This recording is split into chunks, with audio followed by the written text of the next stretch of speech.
যদি পিতামাতার অবাধ্য হয়ে গিয়ে বিয়ে করে এবং পিতা রাগান্বিত হয়ে ত্যায্য করে তবে তা জায়েজ হবে কিনা? উক্ত কন্যাকে সম্পদ হতে বঞ্চিত করা হয়েছে, বর্তমানে পিতা মৃত, এখন ভাইদের করণীয় কি সম্পদ ও সম্পর্কের ব্যাপারে? ভাইরা আমার, ত্যায্য পুত্র করা বলতে কোনো কিছু ইসলামে নাই। ইসলামে রক্ত সম্পর্কেও কাউকে কখনো ত্যাগ করা যায় না। আত্মীয়তার সম্পর্ক রক্ষা করা কি সুন্নত না ফরজ?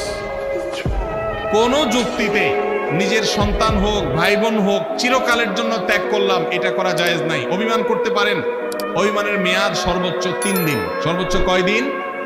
লা ইয়াহিল্লু লিমুসলিমিন আন ইয়াহজুরা আখাহু ফাওকা সালাসি লায়াল। 3 দিনের বেশি কোনো মুসলমানের সাথে আপনি সম্পর্ক ছিন্ন করে থাকা জায়েজ নয়। অতএব 3 দিন রাগ করে থাকতে পারেন। এরপর আস্তে আস্তে আপনি কথা বেশি না আবার একটু বলেন, একটু অভিমান করে থাকেন শাসনের নিয়তে, তাকে কথা না বলে থাকলেন, সেটা করতে পারেন। কিন্তু ত্যায্য